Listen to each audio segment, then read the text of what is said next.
आज हम नया चैप्टर स्टार्ट कर रहे हैं जिसका नाम है dissolution of A partnership firm. और हम इसमें जो पहला अकाउंट क्रिएट करते हैं जिसका नाम है रियलाइजेशन अकाउंट। इसका ये फॉर्मेट है, इसको अच्छी तरह से समझ लेना किस तरह से किया जाता है और समझ में आ जाएगा फिर कैसे बनाते हैं। सबसे पहले हम जितनी भी हमारी असेट्स हैं, बुक वैल्यू जो क्वेश्चन में लिखे रहते हैं असेट साइड में, वो सारी सेम अमाउंट से, जो अमाउंट लिखी है उसी अमाउंट से यहाँ उतार देंगे।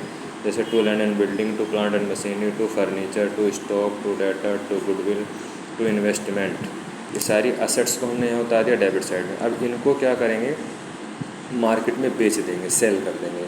और जब बेच देंगे तो इनके बदले हमें मिलेगा पैसा। तो पैसे को हम लिख देंगे यहाँ क्रेडिट साइड में बाई बैंक या कैश के नाम से। देखो land and building, plant and machinery, furniture, stock, debtor, bad debts recover, investment, इन सब को देखो टोटल करके यहाँ लिख दिया गया। ये जो हमारी असेट्स थी इन सबको बेच दिया, उसके बदले हमें क्या मिल गया, पैसा। क्योंकि हमारा जो पार्टनरशिप फर्म बंद हो रहा है तो उसकी एसेट्स को बेच देंगे, तो बेचने के बाद हमें पैसे मिल जाएगा, उसको क्रेडिट साइड में लिख देंगे।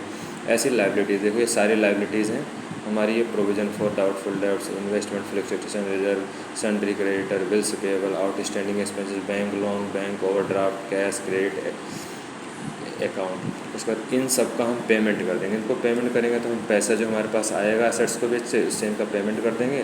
तो यहाँ टू बैंक के नाम से या कैश के नाम से आ जाएगा, जो लाइबिलिटीज़ का पेड करेंगे।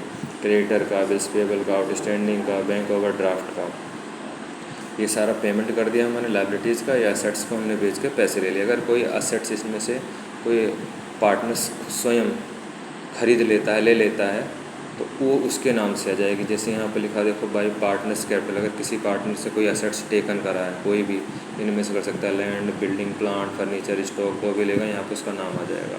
उसके पार्टनर से मान लो एक्स ने लिया होता तो यहाँ एक्स का नाम आ जाता है, वाई ने लिया होता तो वाई का नाम आ जाता है।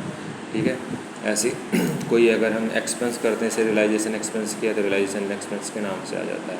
या किसी पार्टनर से कोई एक्सपेंस पेड किया तो उसके नाम से रियलाइजेशन एक्सपेंस के नाम से आ जाता है।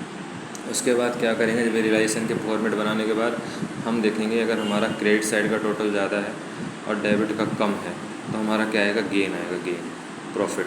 और प्रॉफिट को हम ओल्ड पार्टनर ओल्ड रेशो में बांट देते हैं यहाँ पे। ऐसे सेम अगर हमारा डेबिट का ज़्यादा और क्रेडिट का कम है तो क्या आएगा, लॉस आएगा। लॉस को भी सेम कंडीशन करते हैं, ओल्ड पार्टनर और ओल्ड रेशो में बांट देते हैं। इस प्रकार से हम अपने रियलाइजेशन को बोलते हैं वसूली खाता। जो वसूल किया गया, हमने अपनी सारी संपत्तियों को बेच दिया, असेट्स को बेच के, उसके बदले हमने पैसे वसूल किए हैं।